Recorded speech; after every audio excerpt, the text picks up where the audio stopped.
नमस्कार। आज बात करते हैं वेदांता लिमिटेड की। मेटल्स और माइनिंग की दुनिया का ये एक बहुत बड़ा नाम है और आज हम इसकी पूरी इन्वेस्टमेंट पिक्चर को डिकोड करने वाले हैं।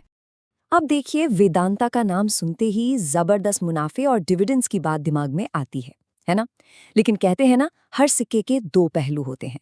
बड़े रिवॉर्ड के साथ बड़ा रिस्क भी जुड़ा होता है। तो असली कहानी है क्या? चलिए आज इसका पूरा 360 डिग्री व्यू लेते हैं। तो ठीक है, शुरू करते हैं एकदम बेसिक से। सबसे पहले ये समझना जरूरी है कि वेदांता आखिर है क्या और इसका बिजनेस मॉडल यानी पैसा कमाने का तरीका क्या है। तो जैसा कि देख सकते हैं, वेदांता कोई एक चीज नहीं बनाती। ये एक डाइवर्सिफाइड, मतलब कई तरह के मेटल्स और माइनिंग के बिजनेस में है। एल्यूमिनियम, जिंक, तेल, गैस, सब कुछ। और यहीं पर सबसे जरूरी बात छिपी है, ये एक साइक्लिकल कंपनी है। इसका सीधा मतलब ये है कि इसका सारा मुनाफा ग्लोबल मार्केट में इन कमोडिटीज के दाम ऊपर नीचे होने पर टिका है। दाम बढ़े तो प्रॉफिट बढ़ा, दाम गिरे तो प्रॉफिट गिरा। सिंपल। तो चलिए तराजू के एक पड़े पर नजर डालते हैं, यानी वो वजह जो निवेशकों को वेदांता की तरफ खींचती हैं। और ये वजह है इसके जबरदस्त रिटर्न्स। अब किसी भी कंपनी की प्रॉफिटेबिलिटी नापने का एक बहुत ज़रूरी पैमाना होता है रिटर्न ऑन इक्विटी, जिसे हम शॉर्ट में ROE कहते हैं। मतलब सीधा सा है, शेयर होल्डर्स ने जो पैसा लगाया है, कंपनी उस पैसे से कितना मुनाफा बना पा रही है। आमतौर पर 20% से ऊपर का ROE काफ़ी अच्छा माना जाता है। तो अब जरा वेदांता के आरोही पर गौर कीजिए। ये हाल ही में 30 से 40% के बीच रहा है। सोचिए, ये कितना शानदार है। मतलब शेयर होल्डर्स के लगाए हर 100 रुपए पर कंपनी 30 से 40 रुपए का मुनाफा कमा रही है। वेदांता जैसी कैपिटल इंटेंसिव यानी भारी भरकम पूंजी वाली कंपनी के लिए ये सच में एक बेहतरीन आंकड़ा है। और बात सिर्फ ROE की नहीं है। कंपनी का रिटर्न ऑन कैपिटल एम्प्लॉयड यानी ROCE भी 22 से 28% के बीच है, जो कि बहुत मजबूत है। अब देखिए, ROCE में सिर्फ शेयर होल्डर्स का पैसा ही नहीं, बल्कि कंपनी ने जो कर्ज लिया है उसे भी शामिल किया जाता है। तो ये आंकड़ा दिखाता है कि वेदांता मुनाफा कमाने के लिए अपने पास मौजूद हर तरह के पैसे का, चाहे वो इक्विटी हो या कर्ज, बहुत कुशलता से इस्तेमाल कर रही है। लेकिन कहानी सिर्फ इन रेशियोज तक ही सीमित नहीं है। निवेशकों को लुभाने के और भी कारण हैं। पिछले कुछ सालों में जबरदस्त रेवेन्यू ग्रोथ हुई है, प्रॉफिट मार्जिन सुधरे हैं। और हाँ, वेदांता हाई डिविडेंड देने के लिए तो मशहूर है ही। जब भी कमोडिटी मार्केट में तेजी आती है, इसका नेट प्रॉफिट तो मानो रॉकेट बन जाता है। अच्छा, यहाँ एक पेंच है। कभी कभी बहुत ज्यादा ROE के पीछे ज्यादा कर्ज का भी हाथ होता है।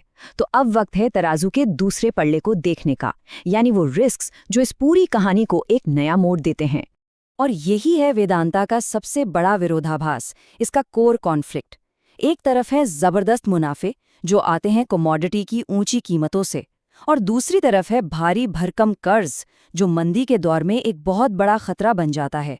मतलब जो चीज इसे ऊपर ले जाती है, वही चीज इसे नीचे भी गिरा सकती है। तो जरा कर्ज के इस आंकड़े पर नजर डालिए। वेदांता का डेट टू इक्विटी रेशियो लगभग 2.0 के पास है। अब देखिए, इस इंडस्ट्री में कर्ज लेना कोई नई बात नहीं है, ये आम है।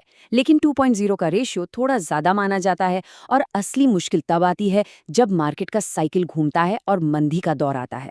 तब यही कर्ज एक बहुत बड़ा बोझ बन सकता है। अब इसका एक और पहलू है इंटरेस्ट कवरेज रेशियो। ये 3 से 5 के बीच है। इसका मतलब ये है कि कंपनी अभी अपने कर्ज पर ब्याज चुकाने के लिए आराम से पैसा कमा रही है, तो फौरी तौर पर कोई खतरा नहीं है, ये मैनेज किया जा सकता है। लेकिन इसे अल्ट्रा सेफ कैटेगरी में भी नहीं रख सकते। अगर कोई बड़ी आर्थिक मंदी आई तो ये सेफ्टी कुशन बहुत जल्दी खत्म हो सकता है। तो कुल मिलाकर वो कौन से बड़े जोखिम हैं जिन पर नजर रखनी चाहिए? पहला, ग्लोबल कमोडिटी की कीमतों में भारी गिरावट। दूसरा, कोई बड़ी ग्लोबल मंदी जो डिमांड ही खत्म कर दे। तीसरा, स्टॉक की कीमत में जबरदस्त उतार चढ़ाव। और फिर कंपनी से जुड़े रिस्क भी हैं, जैसे रेगुलेटरी या पर्यावरण से जुड़े मुद्दे, और प्रमोटर फाइनेंसिंग को लेकर भी कुछ चिंताएं रही हैं। तो ये सब पता होना बहुत जरूरी है। तो सवाल ये उठता है कि जब एक तरफ इतने शानदार रिटर्न्स हैं और दूसरी तरफ इतने बड़े रिस्क्स, तो फिर एक इन्वेस्टर को वेदांता को लेकर क्या स्ट्रैटेजी अपनानी चाहिए? देखिए, पूरी कहानी का सार बस इतना ही है। वेदांता एक हाई रिटर्न, हाई रिस्क वाला सौदा है। ये उन इन्वेस्टर्स के लिए बिल्कुल नहीं है जो सेफ खेलना पसंद करते हैं। लेकिन हाँ, जो लोग कैलकुलेटेड रिस्क लेने के लिए तैयार हैं, उनके लिए ये एक मौका हो सकता है। अगर हम इसकी तुलना इसी सेक्टर की दूसरी कंपनियों से करें तो तस्वीर और साफ हो जाती है। वेदांता का आरओई देखिए सबसे ज़्यादा है, लेकिन इसका कर्ज भी सबसे ज़्यादा है और ये सबसे ज़्यादा साइक्लिकल भी है। वहीं कोल इंडिया या एनएमडीसी जैसी कंपनियां हैं जिनका रिटर्न मॉडरेट है लेकिन कर्ज कम है और बिजनेस ज़्यादा स्टेबल है। तो ये चॉइस बिल्कुल क्लियर है। तो फिर इसमें निवेश करने के क्या तरीके हो सकते हैं? यहाँ दो तरह के इन्वेस्टर्स के लिए दो अलग-अलग अप्रोच हो सकती हैं। पहला, जो लंबी अवधि के निवेशक हैं, उनके लिए सही मौका तब हो सकता है जब कमोडिटी का साइकिल एकदम नीचे हो और कंपनी अपना कर्ज कम करने पर फोकस कर रही हो।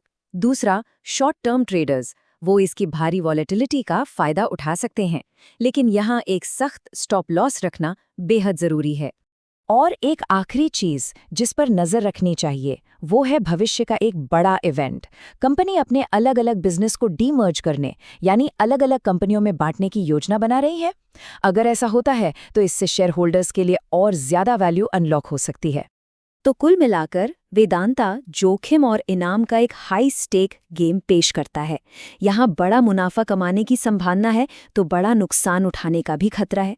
तो आखिरी सवाल यही है, क्या ये एक ऐसा दांव है जो खेलने लायक है?